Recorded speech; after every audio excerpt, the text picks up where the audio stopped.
Good morning. Praise God. Sa Philippine Council of Health Research and Development na pag-aaral which was posted noong kailan ka ito na i-post nila. Nakalipas lang na araw. It's alarming sapagkat ang kanyang headlines ay ganito. HIV cases rising at fast and furious rate, groups says. Nais ko pong basahin. A decade ago, a new case of human immunodeficiency virus was reported every 3 days in the Philippines. 10 taon daw ang nakalipas. In every 3 days, may isang reported case ng HIV. Today, new HIV case is diagnosed every 1.5 hour. Ngayon, sabi po ng article, ang diagnosis ng HIV, bawat 1 oras at kalahati, merong isang kaso sa Philippines. Ito ay ayon po sa data ng Philippine National AIDS Council. So, in the past month ng July, a total of 449 new cases of HIV were recorded ayon po sa DOH. This means that there is a 62% higher as compared in the last year. So 2023 po itong study na ito. Ito po ay isa pong kabalintunaan. It is because, globally speaking, the number of cases ng HIV is decreasing. Pero sa Pilipinas, together with other 7 countries or 6 countries, tumataas po ang cases natin ng HIV. And according to this study, this rise of HIV cases is predominantly caused by sexual contact among men having sex with men. Men's participation in unsafe sex and drug injections were primarily responsible for transmission of HIV. So 2 daw ang major cases kung bakit nagkakaroon ng HIV sa Pilipinas. The first is men having sex with men, and then second is drug use through injection. Sa atin pong binasa ngayong umaga, Romans chapter 1, makikita po natin ang fallen nature ng tao. Nais ko po muling basahin specifically sa verses 18 hanggang sa verse 32 ang makatotohanan ito. Ipinapahayag ng Diyos mula sa langit ang kanyang puot sa lahat ng kasamaan at kalapastangan ng ginagawa ng mga tao na siyang pumipigil sa kanila para malaman ang katotohanan tungkol sa Diyos. Sapagkat ang katotohanan tungkol sa Diyos ay maliwanag sa kanila dahil inihayag ito sa kanila ng Diyos. Totoong hindi nakikita ang Diyos, pero mula pa nung likhain niya ang mundo, ang kanyang walang hanggang kapangyarihan at pagka-Diyos ay naipahayag na sa mga bagay na ginawa niya. Kaya walang maidadahilan ang sinuman.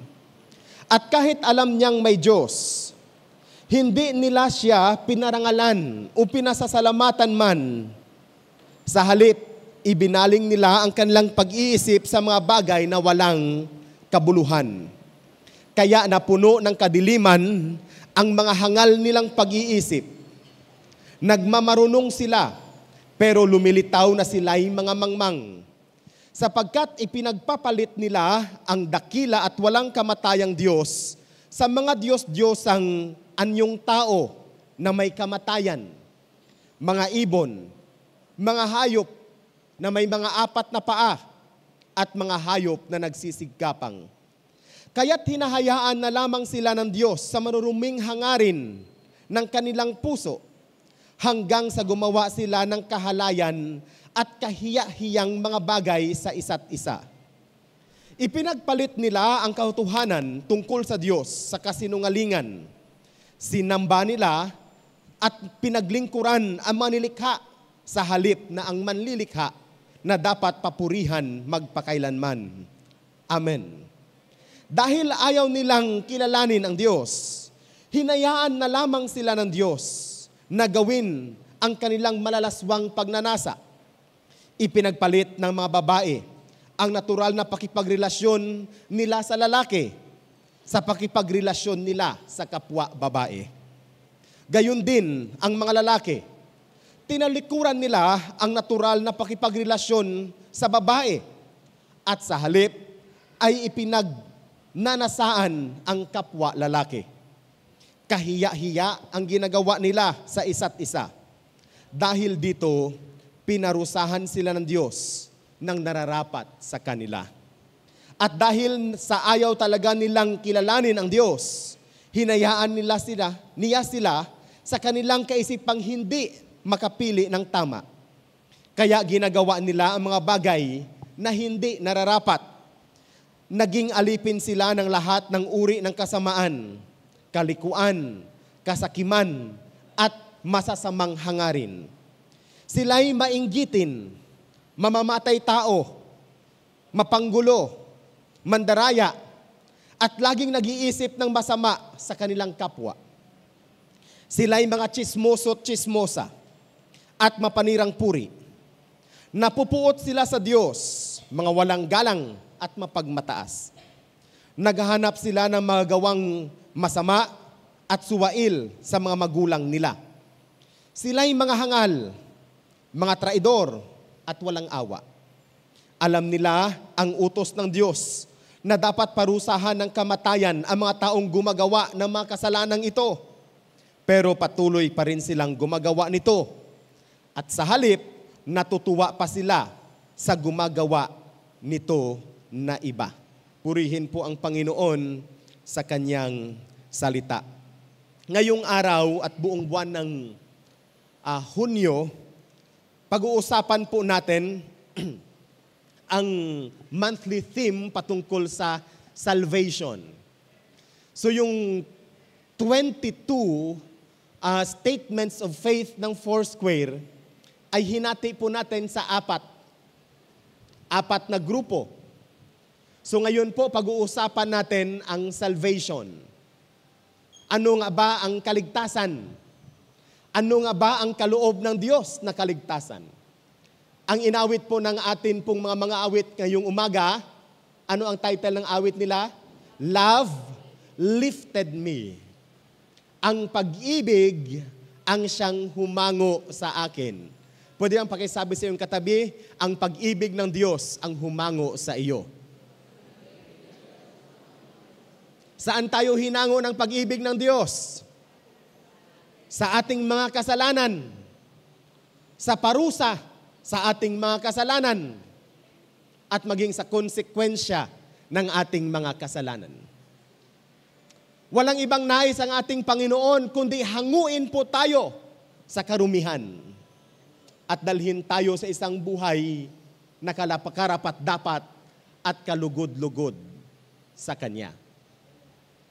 Mga minamahal sa ating Panginoon, bagamat yan ang nais ng Panginoon, ang sabi po ng Romans chapter 1, hinahayaan ng Diyos na tayo ay magpakasawa, magpakalugmok sa ating mga kasalanan dahil may tatlong bagay tayong ginagawa. Yan po ang atin pong pag-uusapan ngayong umaga. But before that, basahin po muna natin ang atin pong statement regarding the fall of man. Kasi yan ang first na creedal statement or doctrine na meron po tayo. In terms of pag pinag-usapan po ang salvation. This is a shortened version of our declaration of faith. Pwede po bang basahin po natin, Declaration of Faith, the fall of man. Tayong lahat, go! We believe that Adam and Eve, the precursors of the entire human race, were created in the image of God. However, they disobeyed God and become sinners. Through Adam, all people inherited sin's nature and consequences, and all are in need of a Redeemer. Purihin po ang Panginoon. So hindi po lahat ng concept na yan ay atin pong pag-uusapan ngayong umaga. Sapagkat kung naalala nyo po noong pandemya, we have conducted a series of Bible studies on this. And it is available po sa atin pong Facebook page, kung kaya pa nating balikan.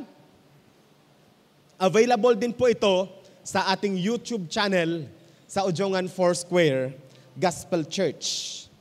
I will be exploring the concept of the fall of man. Yan po ang atin pong i-explore ngayong umaga at pag-uusapan po natin. So pag sinabi po nating fall of man, pinag-uusapan po dito yung fallen nature ng isang tao. Bakit? Kung balikan po natin yung statement na yan, ang sinasabi ng salita ng Diyos na tayo po ay nilikha ng Panginoon sa kanyang sa imahe, sa wangis ng Diyos. In Genesis chapter 1, ang sabi ng ating Panginoon, let us make man in our own image. At pag sinabi pong wangis ng Diyos, imahe ng Diyos, it talks about the moral image of God. Dalawa kasi ang images ng Diyos. Dalawa kasi ang wangis ng Diyos. Yung tinatawag nating absolute image at saka yung moral image ng Panginoon. So pag absolute po na image ng Diyos, ito po yung wangis na siya lang meron. Kagaya ng all-knowing. Kagaya ng all-powerful. Alam ng Diyos ang lahat. Kayang gawin ng Diyos ang lahat. At saka, omnipresent. Ang Diyos ay sumasa lahat. Pero may ikaapat pa, Brother Roger, na absolute na meron ang Diyos. Ito yung tinatawag na impossible. Ano yung impossible? Hindi siya impossible ha, impossible. Kagaya ng Hebrews chapter 13 verse 8, He never changed. Ang Diyos ay hindi po nagbabago. Lahat nagbabago. Lahat ay nagbabago. Ang tao nagbabago, ang asawa mo nagbabago, ang anak mo nagbabago, ang magulang mo nagbabago, maging yung kaibigan mo na nagsabing, hindi ako magbabago sa aking pagtingin sa iyo, ay magbabago pa rin yan, Brother Roger. Tama po ano? Lahat nagbabago. Kaya minsan sinasabi natin pag mag-birthday, happy birthday, sana hindi ka magbago. Kaya nga sana yan, Sister. Kaya nga sana, kasi hindi talaga mangyayari. Lahat ng tao ay magbabago. It's either, Sister Helen, na magbabago siya into better o magbabago siya into worst. Kaya kung kayo po ay mag-greet sa nagbi-birthday, ang sasabihin mo, sana magbago ka into a much better version of you. Kasi pag sinabi mo sa iyong anak na, anak, happy birthday, sana wag kang magbago.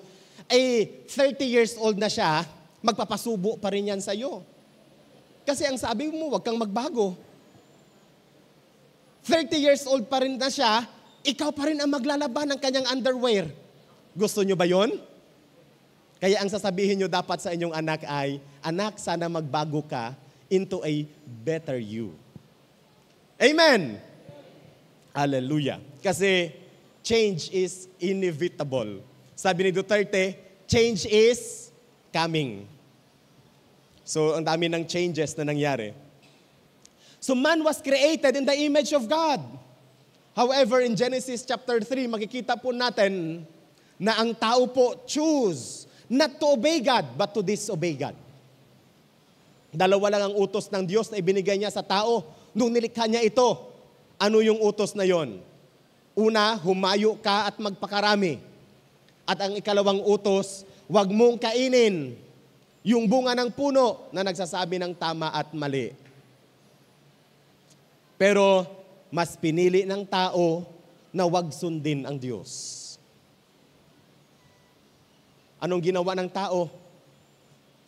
Kinain niya yung bunga ng puno ng kaalaman ng tama at sa kamali. Kasi ang naisip ni Eva, ang sarap kainin yung bunga. Maganda na maging matalino. At saka maganda sa paningin yung bunga noong puno na yon.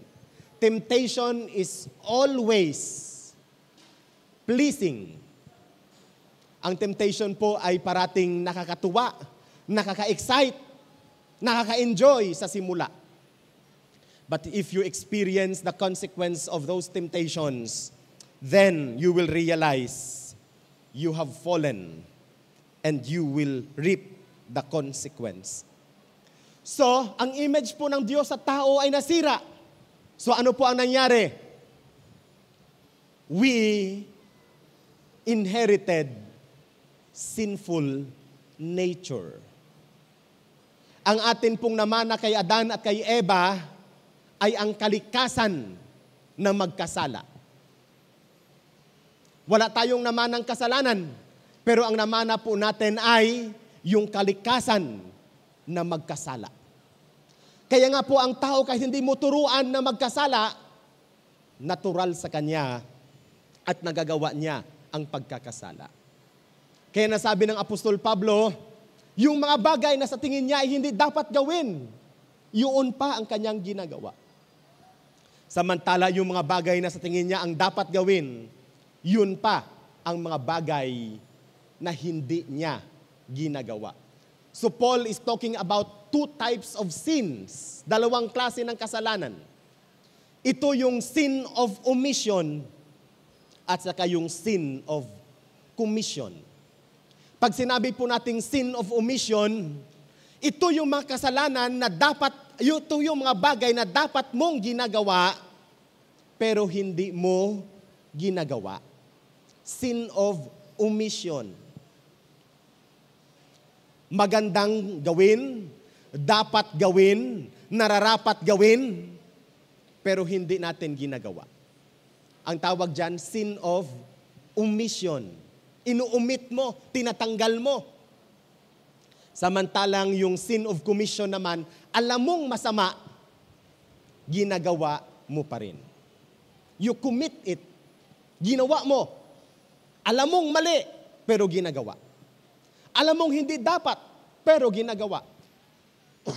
Maaring may dahilan tayo kung bakit natin ginagawa. Minsan sinasabi natin, kasi pastor, kapit po sa patalim. Or sinasabi natin, I am just human.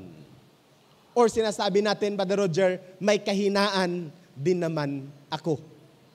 So ang tawag dyan ay sin of commission. Kasi sin of commission. So meron pong tatlong bagay kung bakit masasabi po natin that humanity is fallen. Ang tao po ay makasalanan. Ang tao po ay wasak sa harapan ng Panginoon. Durog sa harapan ng Panginoon. Sa verse 21, makikita po natin ang tatlong mga bagay na yan. Hindi ko po isa-isahin yung mga sinulat ng Apostol Pablo na masasama na gawa ng tao. Pero itong mga ginagawa ng tao ay merong dahilan. Ano po ang dahilan? Tatlong bagay ang na-identify ng Apostol Pablo sa verse 21. Bakit yung tao ay gustong-gusto niyang piliin na alam niyang lalaki siya, ay lalaki pa rin ang gusto niyang makasama sa buhay? Bakit yung tao na alam niyang babae siya, ay babae pa rin ang gustong-gusto niyang makasama sa buhay? Bakit yung tao na alam niyang masama ang maging chismoso at chismosa, bakit nagchichismis pa rin siya at nagchichismis pa rin siya? Bakit ang tao na alam niya na kanyang mali na siraan yung kapwa, ay sinisiraan niya pa rin ang kanyang kapwa? Bakit? Sa verse 21, may dahilan ang Apostol Pablo. Una, ang dahilan kung bakit nangyayari yan, sabi niya, Because man fails to honor God as God. Man fails to honor God as God. Nakita niyo yan sa verse 21? Ano ang sabi sa verse 21? Kahit alam nilang may Diyos, hindi nila siya pinaparangalan. We do not honor God as God. Sa atin pong consumeristic na sosyedad sa panahong ito, God becomes an option and not a priority. Ang Diyos po ay naging option na lamang at hindi po ang priority. Pag sinabi mong option, pwede na meron, pwede na wala. Ang mga sinaunang Kristiyano, ang kanilang favorite verse ay, seek ye first. Anong kasunod yan? Pakisabi natin, seek ye first. And shall be added unto you. Yan ang parating motto ng maraming Kristiyano, Sister Helen. Pero ngayon, ang sinasabi ng maraming Kristiyano ay, adyang nauunawaan ka ng Diyos.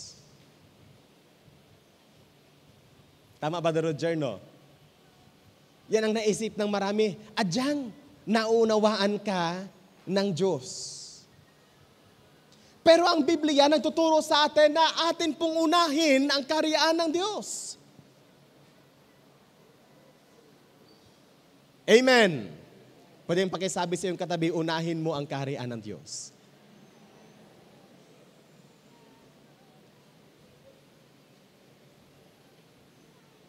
Unahin natin ang kaharian ng Diyos. Kaya makikita mo yan kung ginagawa nating priority ang Diyos o naging option na lamang. Dahil nga consumer tayo, Sister Helen, 2 oras lang ang simba.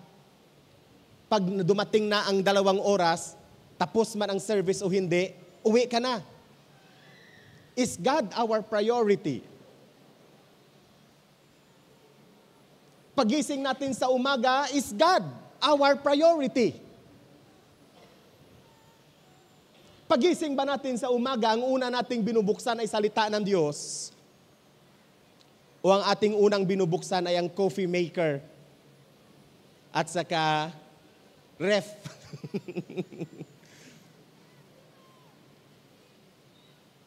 Ang una ba nating iniisip pagising sa umaga ay nagme-meditate po ba tayo ng salita ng Diyos? Ang unang iniisip natin, ano nga ang unang gagawin ko ngayon sa araw na ito? Ano nga ang aking plano? Ano nga ang aking gagawin? There is a parable in the scriptures na meron pong isang tao na lubos na pinagpala ng Panginoon.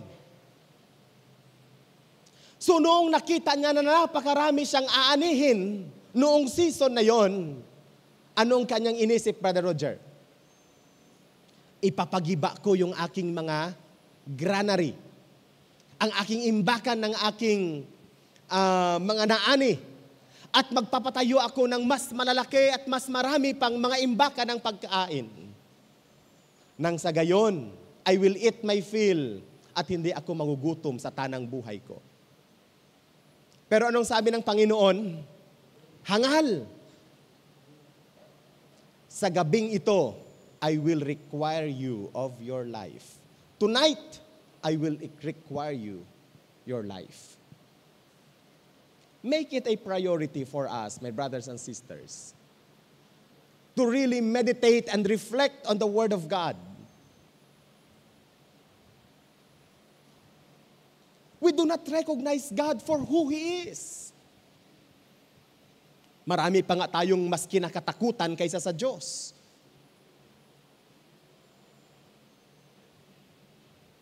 Marami tayong mas kinakatakutan kaysa sa Diyos.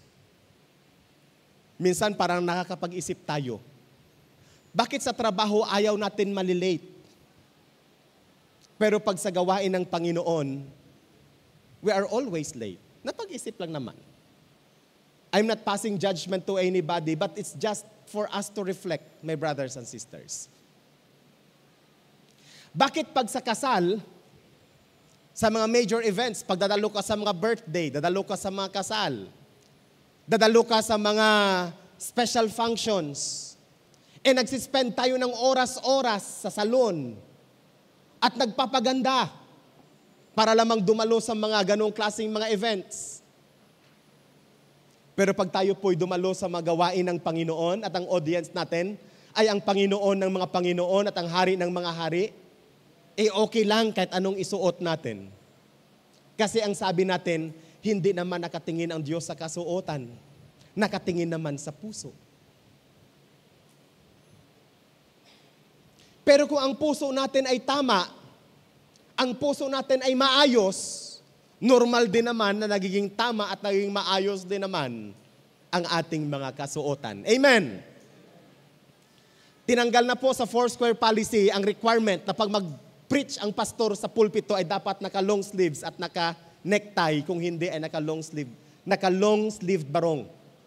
Tinanggal na yun, Brother Roger, ngayong convention sa Cebu. Tinanggal na rin sa atin pong policy na ang mga babae pag umakyat sa pulpito ay nakapalda, pwede nang nakapantalon. Kasi ang nakalagay sa policy ay, anong tawag doon? Culturally acceptable na kasuotan. So kung okay lang sa inyo na kayo'y nakapantalon umakyat sa pulpito, pwede kayong nakapantalon umakyat sa pulpito. Sinasabi ko na ito ngayon. Kung okay lang sa inyo na nakamaong kayo umakyat sa pulpito, umakyat kayo sa pulpito ng nakamaong. Pero sa Ujungan Foursquare Church, it has been our tradition and we honor that na ang mga babae pag umakyat sa pulpito ay nakapalda pa rin at ang mga lalaki pag umakyat sa pulpito ay hindi nakamaong. Amen!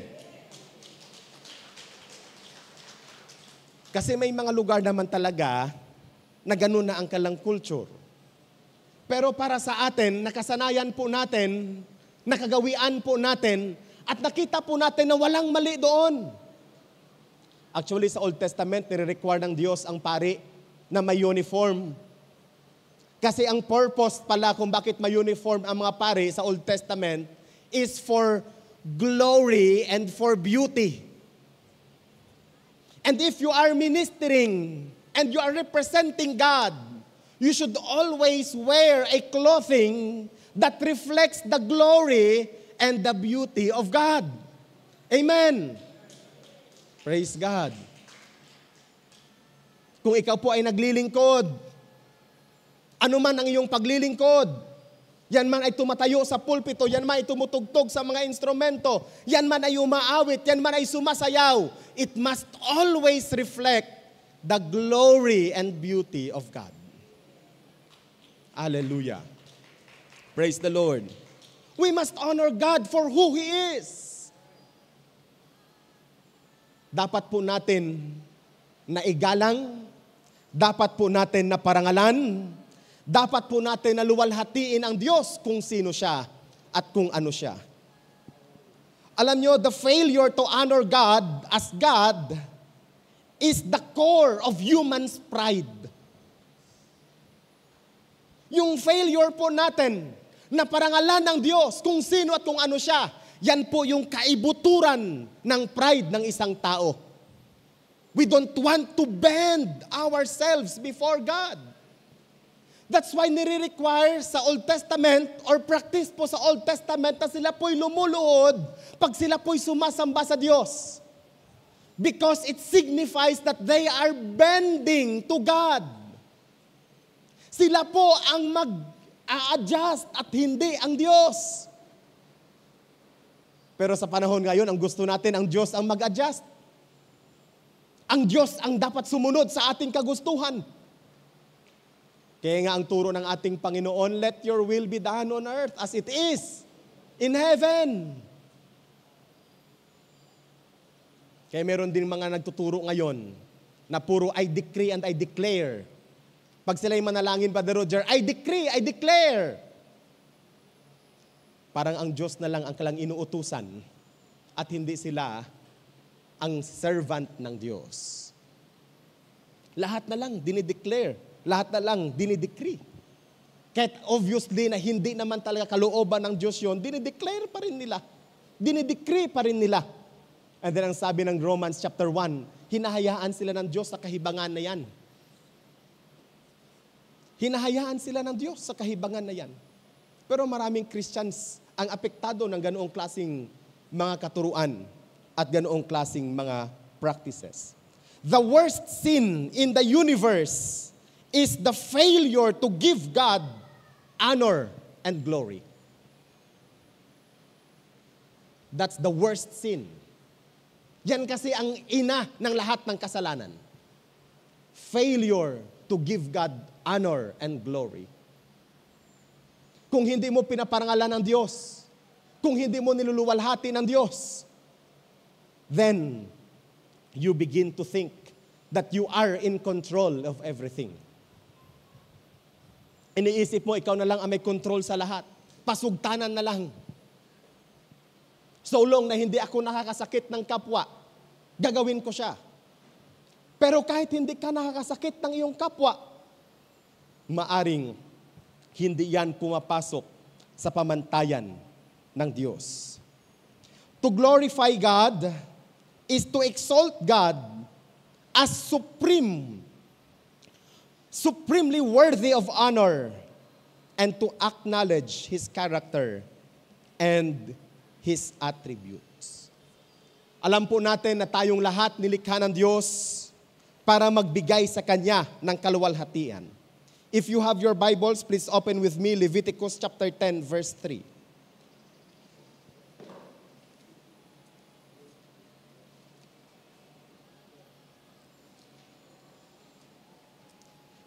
Genesis, Exodus, Leviticus. Chapter 10, verse 3. Ito po yung nangyari na ang dalawa sa mga anak ni Aaron ay nag-alay sa Diyos.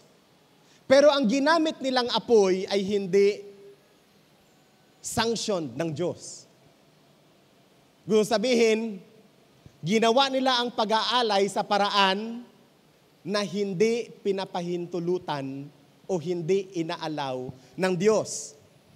So ano pong nangyari sa dalawang anak ni Aaron? They were consumed by the fire of God. Namatay silang dalawa. Si Nadab at saka si Abihu. Tingnan po natin sa verse 3. Sinabi ni Moises kay Aaron, iyan ang ibig sabihin ng Panginoon. Nang sabihin niya, dapat malaman ng mga pari na ako'y banal. At dapat akong parangalan ng lahat ng tao. Ano ang sagot ni Aaron? Hindi umimik si Aaron. Pansinin natin. Namatay yung kanyang dalawang anak. So ano kaya ang normal na reaksyon ng isang tatay, Brother Roger? Magagalit. Talagang magagalit. Suay-suay para naglingkod ako sa Ginoo. Bakit namatay yung aking anak?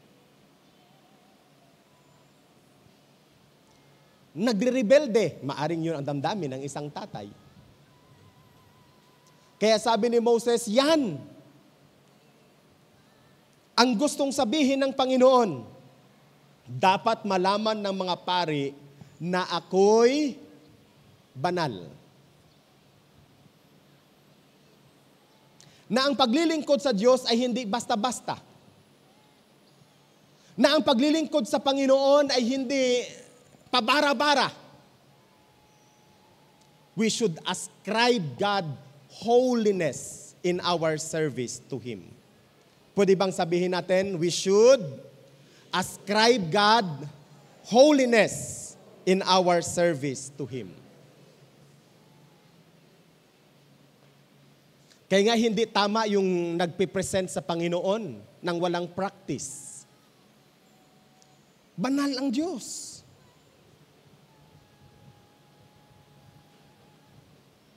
Hindi din tama na nagpipreach na walang practice. Hindi nag-aaral, basta preach lang ng preach. Pag tayo po'y tumatayo sa pulpito, kailangang maghanda. Kaya nga, bago po magsimula ang service, meron tayong ginagawang prayer. Nananalangin muna po tayo bago po tayo mag-serve. Kaya kung nakita po natin na tayo po may part sa service, 7:30 ang simula, make sure that before 7:30, nandoon na tayo sa prayer room. Kung wala pa pong tao sa prayer room, pumasok ka doon sa prayer cell, manalangin ka. Manalangin ka para sa iyong sarili, manalangin ka para sa iba. Nang sa gayon sa atin pong paglilingkod, nakahanda tayo spiritually, nakahanda tayo physically. Amen! Amen! Inihahanda ang ating mga sarili. Pag tayo po ang naka-assign sa worship leading, inihahanda maging yung, anong tawag doon sa lista ng mga kanta? Line up. Actually, ipinapanalangin yon. Lord, ano po ba ang gusto niyo pong ipaawit ko sa linggo? Ipinapanalangin din natin na yung mga kanta na ating ipinapakanta ay magkaroon ng spiritual meaning sa lahat ng kumakanta. Kaya nga as much as possible, dapat ang pinapakanta natin ay alam ng lahat. Alam nila ang tuno, alam nila yung lyrics ng kanta. Inihanda din ng mga awit yung kanyang boses.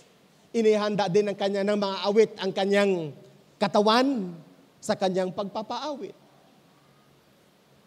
It requires preparation. Why? Because the God that we are serving is the Holy God. Banal na Diyos. Ang mga pari noong unang panahon, salamat na lang sa Lord, hindi tayo nabubuhay sa kanilang kapanahunan. 1 week before sila mag-serve sa tabernacle, kailangan na silang maligo araw-araw. Kailangang hindi na siya katabi ng kanyang asawa. Kailangang wala siyang sakit. Kailangang wala siyang sugat. Dapat nasa perpektong kalagayan, physically and ritually, ang isang pari na naglilingkod sa Diyos. Kailangan po ng paghahanda. Kailangan po ng paghahanda. 1 Chronicles chapter 16, verses 24 to 29. 1 Chronicles chapter 16, verses 24 hanggang 29. Simula tayo sa verse 23. Pwede ba basahin ko po sa verse 23, kayo sa verse 24? Sabay tayo sa verse 29. 1 Chronicles chapter 16, unang kronika. Kayong mga tao sa buong mundo, umawit kayo sa Panginoon. Ipahayag ninyo sa bawat araw ang tungkol sa pagliligtas niya sa atin. Verse 24.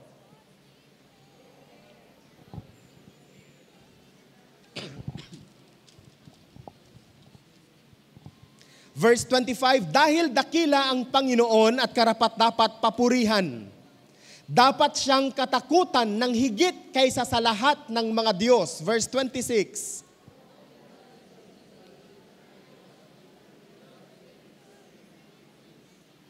Nasa Kanya ang kaluwalhatian at karangalan. Ganoon din sa Kanyang luklukan. Verse 28.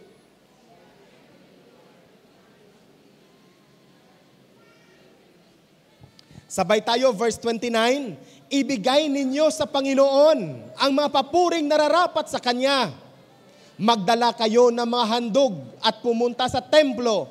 Sambahin ninyo ang Panginoon sa kagandahan ng Kanyang kabanalan.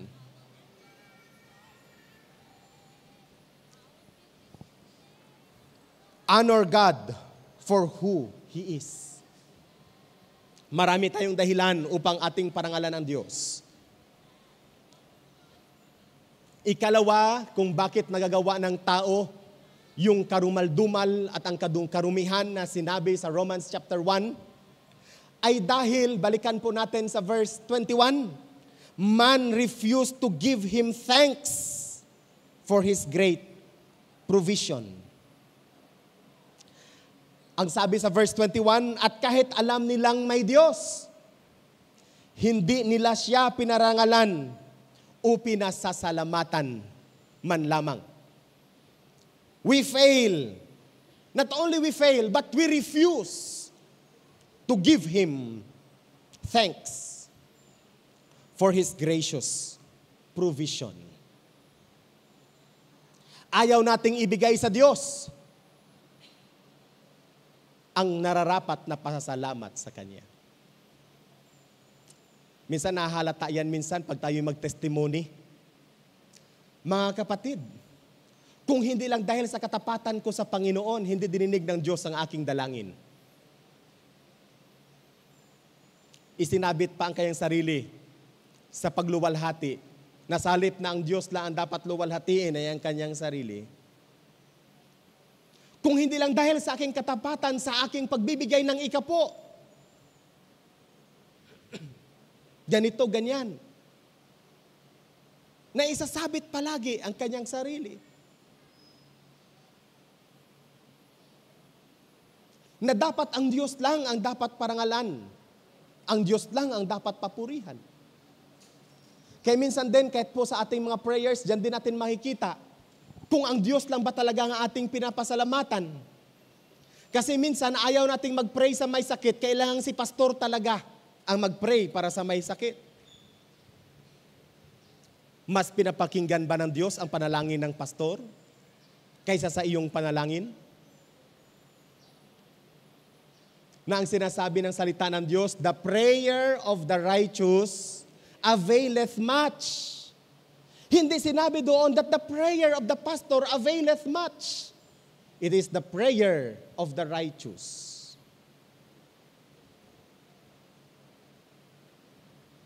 But of course, sa mga naunang mga bersikulo, kung may mga may sakit sa inyo, magpatawag ng mamatanda sa iglesia at sila ay papahid ng langis para sa ikagagaling ng inyong mga katawan. For the prayer of the righteous availeth much. Man refused to give Him thanks for His gracious provision. God is the source of every good thing that we possess. Ano ba yung mga good things na that we possess? Yung hangin, yung buhay, yung ulan, yung araw, yung tubig, yung lilim ng puno ng mangga. Napapasalamatan ba natin ang Diyos sa ganoong bagay? Lord, salamat sapagkat may puno ng mangga dito sa bahay namin kaya hindi sobrang init sa pakiramdam. Or we just take it for granted. Napagising po natin sa umaga, hindi man lang natin pinasalamatan, Lord, salamat sapagkat hindi barado ang aking ilong upang mahinga ko po ang oxygen na yung bigay sa akin. Mahal pala mamahalin ang oxygen. Kung tayo po'y magpalagay ng oxygen sa ating ilong doon sa hospital, ang laki, ang mahal-mahal pala. Pero salamat sa Panginoon, hindi tayo gumagastos ng ganoon kalaki ngayon. Amen. Pasalamatan natin ang Diyos. Totoo po yung kasabihan na yung mga bagay na ibinibigay sa atin ng libre, yun pa yung mga bagay na hindi natin na-appreciate.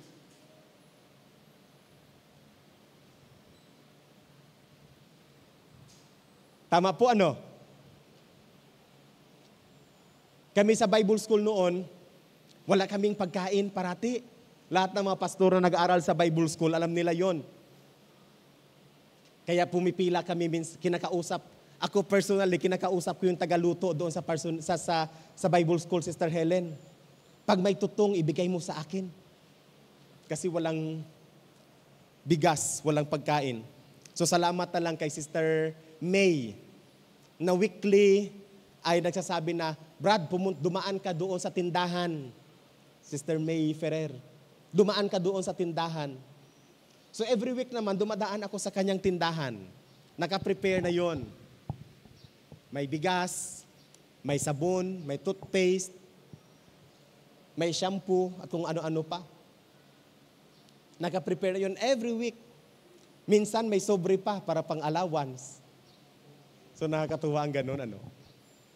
May Bible school student po tayo dito sa ating church. Kung hindi nyo po alam, pwede pong anytime, pwede nyo pong abutan ng anything. Kasi ang mga estudyante natin sa Bible school, marami dyan sa kanila, nag-aral sa Bible school against the will of their parents. And they have no supporter. Nag-aral ako sa Bible school against the will of my parents. Matigas ang ulo ni Pastor Andrew. Ay kung hindi ako naging matigas ang ulo, hindi ako naging pastor. At kung sumunod-sunod lang ako sa gusto ng parents ko, hindi ako nagpastor. Lahat ng kamag-anak namin ay kontra sa aking desisyon para magpastor. Yung pang YAWA, ako pinsan. Pagpastor-pastor ka, sabi niya. It's against. Nakakatuwa yung ganoong bagay. And I'm thankful for that. Pero minsan ngayon, pag naglamig na yung kanin, ayaw nang kainin, Sister Claudette. Kasi malamig na, bahaw na. Magsaing ulit ng bago.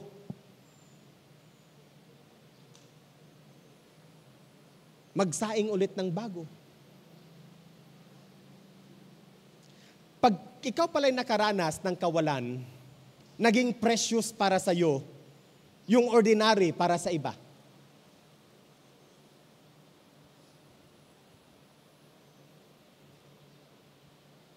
Noong hindi pa uso yung karne na ulam, yung bahaw na lagyan lang ng kape na mainit, ay ang sarap ng kainin.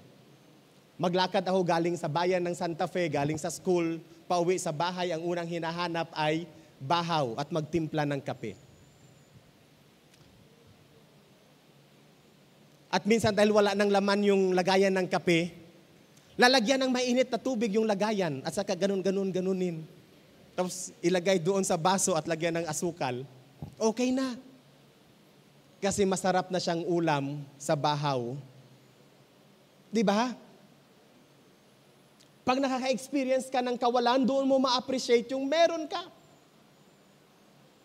Kaya tingnan mo yan. Nung buhay pa ang magulang, hindi naging mapagpasalamatin sa magulang. Layas ng layas, sagot ng sagot sa magulang. Matigas ang ulo sa magulang. Nung namatay yung magulang, iyak ng iyak. Kasi wala na palang naglalaban ng kanyang underwear. Wala na nagluluto ng kanyang almusal. Wala na mag-iimis ng kanyang kalat. Masiling sinranak, abang buyong ma. Mapaka-Facebook pa kina. Abang buyong ma. Pero noong buhay pa, na-appreciate nyo ba? Or rebelde tayo ng rebelde sa kanila? Kaya tama yung kasabihan. Pag wala na, doon pa lang natin sila na-appreciate. Ganon din naman sa trabaho. Nung wala pang trabaho, pray sa Panginoon, Lord, bigyan mo ako ng trabaho. Aba, nung nagkaroon na ng trabaho, reklamo sa trabaho. Bangramong reklamo sa trabaho.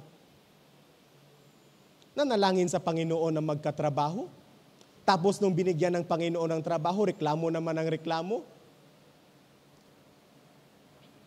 We fail, we refuse to give God thanks for His gracious provision. Isang araw, may isang bata po na pumunta sa tahanan ng kanyang kaibigan. Habang sila po ay naghahanda sa pagkain, so normal yung bata dahil nasanay siya sa Kristiyanong tahanan, pagkaupo niya sa upuan, sa table, sa dining table, Anong unang ginagawa ng isang Kristiyano? Naghahanda siya para sa panalangin. So naghahanda siya sa panalangin, naobserbahan niya yung kanyang ang pamilya ng kanyang kaibigan, nagpasa na ng pinggan, nagpasa na ng kanin, nagpasa na ng ulam, and they begin to eat. Sabi nung bata, ay, parang mga aso pala kayo. Sabi nung bata. Sabi nung bata doon sa kanyang kaibigan, ay, parang mga aso pala kayo. Sabi ng kaibigan, bakit? Kasi yung alaga kong aso, pag binigyan ng pagkain, kain lang ng kain. Hindi man lang nagpasalamat sa Diyos. We should appreciate God for everything that we have. We should appreciate God for everything that we have. Kasi there are people somewhere who are not enjoying what we have. Reklamo tayo na isda ang ulam natin, may mga tao na ang ulam nila ay pakasam. Reklamo tayo na pakasam ang ulam natin, may mga tao na ang ulam nila ay asin. Reklamo tayo na asin ang ulam natin, may mga tao na ang kinakain ay wala talaga, walang ulam. Kanin lang. Reklamo tayo na kanin lang ang kinakain natin, may mga tao na ang kinakain ay araro o balinghoy o mais o kamote. Reklamo tayo na kamote lang ang pagkain natin. Saging lang na ang kain natin, ang kinakain natin.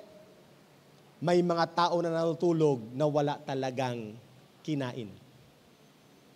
So let us be thankful. Minsan, minumura pa natin ang mga magulang natin. Ano-ano ra kaling imong yuto nay? O ano-ano kaling imong yuto tay? Asing, charyang kali. Nabigla po ako dito sa Ojongan. Sabi nung aking kaibigan, nung sa boarding house pa lang kami, ano ang ulam mo? Ang sagot ko ay, bumili ako kay Percy pinakbet. Pinagtawanan nila ako, Sister Helen. Naksuyakin ang pinakbet.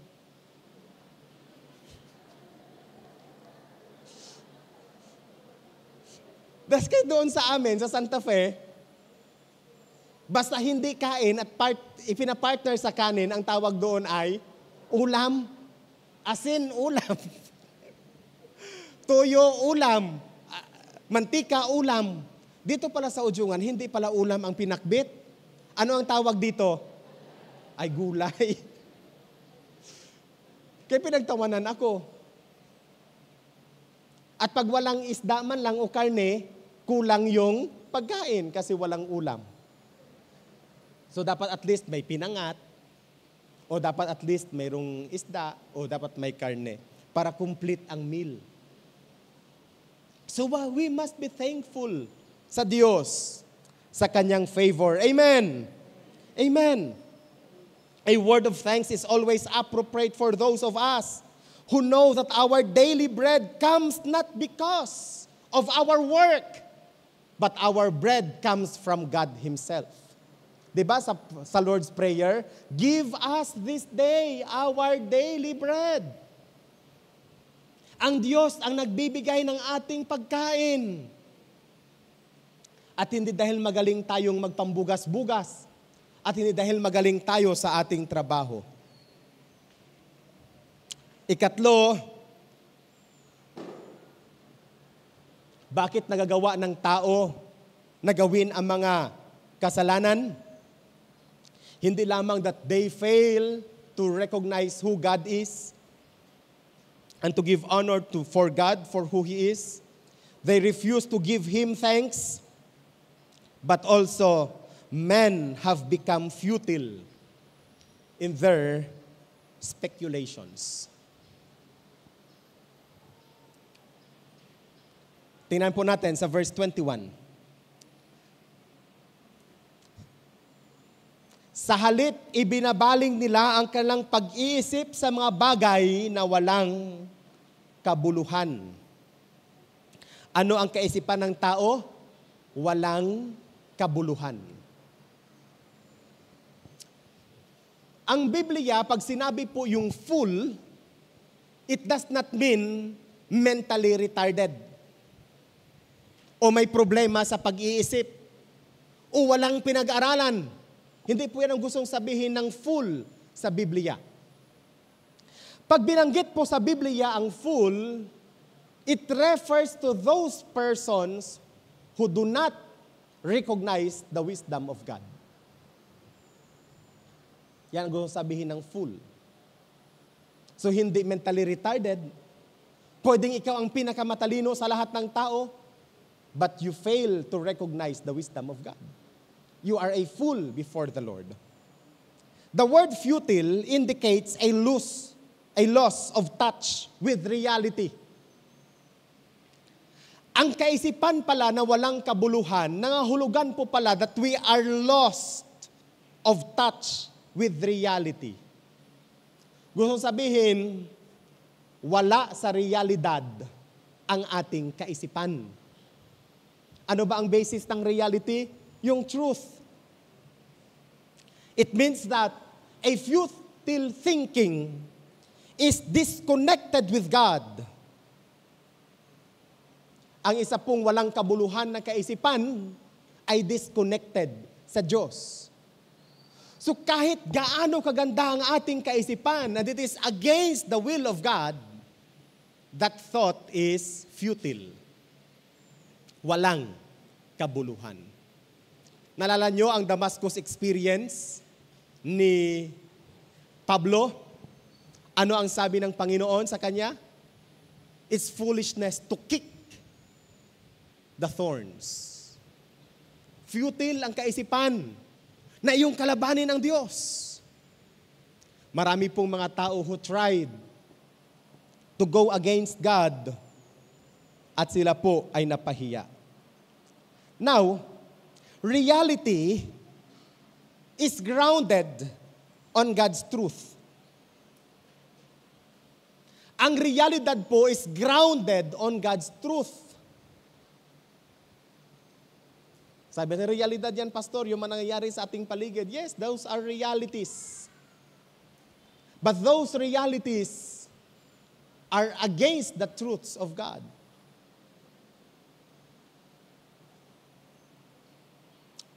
Because the reality that is grounded on the truth of God has true meaning, true purpose, and true understanding of things. Yan pala ang realidad na grounded sa truth ng Panginoon.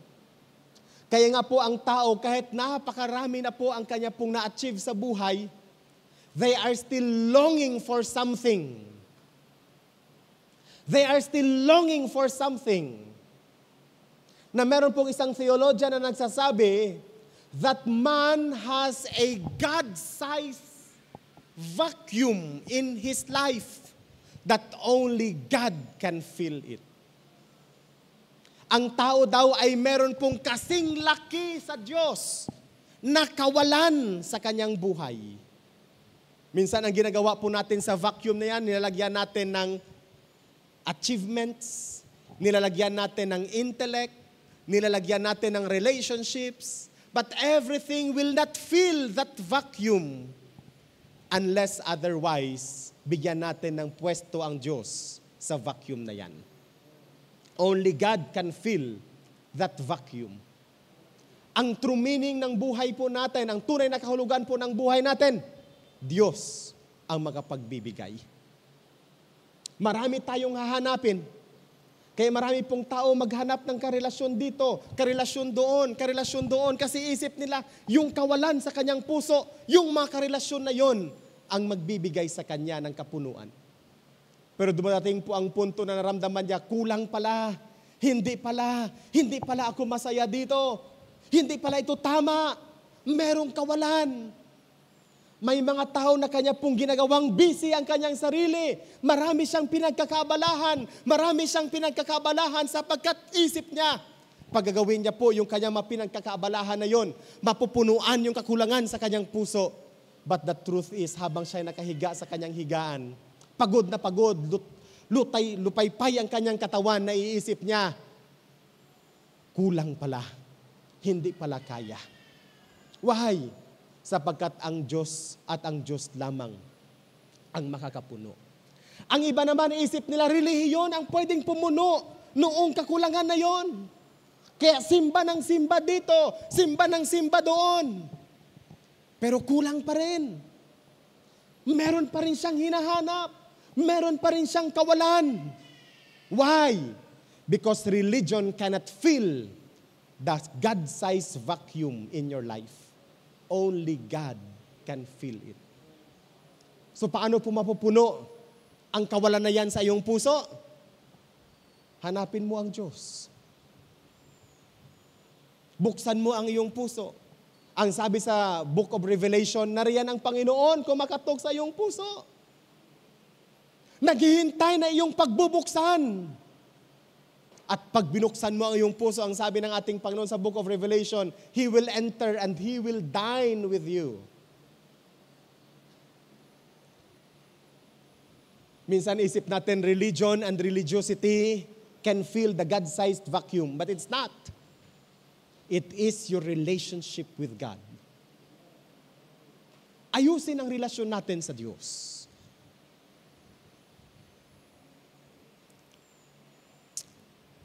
In John chapter 3 verse 19,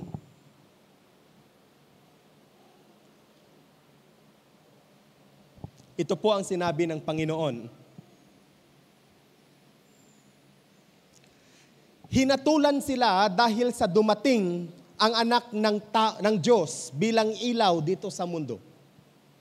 Ngunit mas ginusto nilang manatili sa dilim kaysa sa lumapit sa Kanya na nagbibigay liwanag. Dahil masama ang ginagawa nila. It is always a choice of man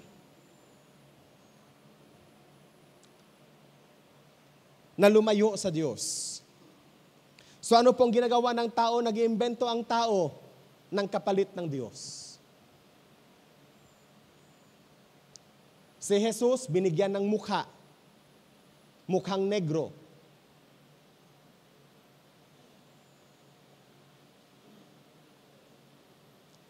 Si Jesus binigyan ng ibang itsura. Ano kayong itsura ng ating Panginoon? Mukhang Espanyol. Kaya taas-taas ng ilong ni Jesus, meron pa ditong kano. Kasi sabi nila, si Jesus yan. Pero hindi yun si Jesus. Alam natin, hindi yun si Jesus. Kahoy yun, bato yun, o plastic yun. Our thoughts become futile. Ano ang sinabi dito sa chapter 1? They exchanged the glory of the Creator with His creation. Ng tao, ng hayop, ng nakikita sa langit, na nakikita sa lupa, maging sa tubig. And then ipinapakilala, ito ay yung Diyos. Ito yung Panginoon. Nung gumawa ng golden calf, si Aaron, hindi sinabi ni Aaron na ito ang Diyos-Diyosan. Noong matapos gawin ni Aaron yung ginto na guya, ang sabi niya, narito Israel, si Yahweh na nagligtas sa inyo mula sa Ehipto. Hindi niya sinabi na Diyos-Diyosan ito Israel, dito kayo sumamba. Ang sabi niya, yan si Yahweh. Kaya nga very clear ang utos ng Panginoon sa Exodus chapter 20. Huwag tayong gumawa ng anumang imahe to represent God in our worship. Kaya nga yung word na atheist, unang ginamit sa mga Kristiyano. Sapagkat yung mga Griego, yung mga Romano, pag pumupunta sa simbahan ng mga Kristiyano, wala silang nakikitang Diyos. Wala silang nakikitang Diyos. Kasi pag pumunta ka sa templo ng mga Romano, nandoon si Minerva, nandoon si Mercury, nandoon si Jupiter. Pag pumunta ka sa templo ng mga Griego, nandoon si Zeus. Nandoon si Hermes. Nandoon si Athena. May mga Diyos sila. Pero pag pumunta sila sa simbahan ng mga Kristiyano, wala silang makita kahit anong mukha dyan. Kaya sabi nila, ang mga Kristiyano pala, atheist. Walang Diyos. Why? Because we worship God in spirit and in truth. So that's why, pag tayo po'y pumupunta sa bahay-sambahan ng ating Panginoon, let us free ourselves from any distraction. Let us worship God in spirit and in truth. Let us worship God in spirit and in truth. Sa John chapter 8, verses 31, nais ko pong magtatapos sa salitang ito ng Panginoon. John chapter 8, verse 31 hanggang 34. Sa 31, ito pong sinasabi. Sinabi ni Jesus sa mga taong sumasampalataya sa Kanya. Sino ang sinasabihan ni Jesus? Yung mga taong sumasampalataya sa Kanya. Ito ang sabi ni Jesus. Pakinggan po natin. Kung patuloy kayong susunod sa aral ko, totoo ngang mga tagasunod ko kayo. Ano daw ang patunay ng isang totoong tagasunod ni Jesus? Kung patuloy na sumusunod sa aral ni Jesus. Ang pagiging Kristiyano po ay hindi lamang dahil tinanggap mo si Jesus isang araw. October 8, 2004, tinanggap ko si Jesus bilang aking Panginoon at tagapagligtas. Nabautismuhan ako December 5, 2005, Brother Roger. Diyan sa may dagat na yon. Nandoon si Brother Lude nung ako'y nabautismuhan. Ang sabi ng ating Panginoon, kung patuloy kayong sumusunod sa aral ko,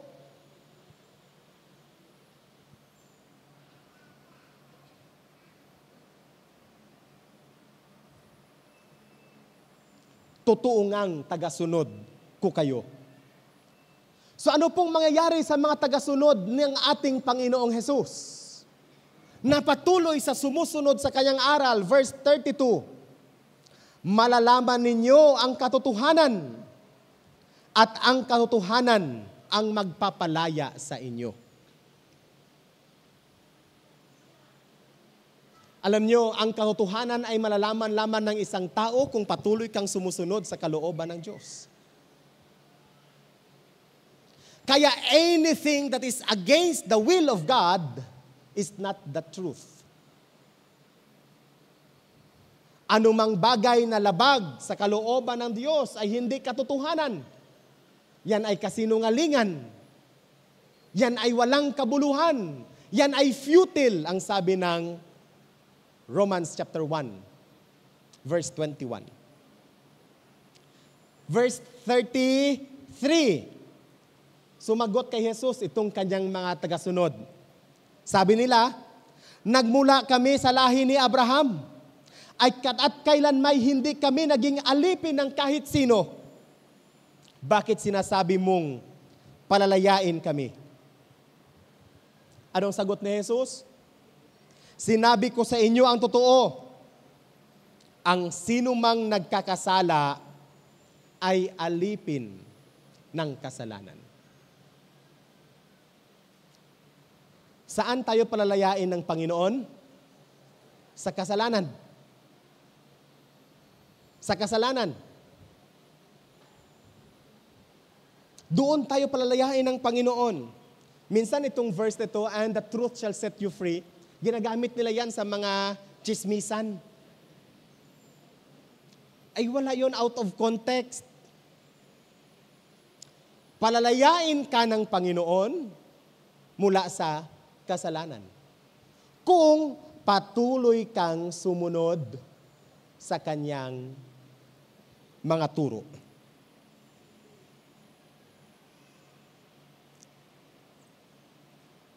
Verse 36,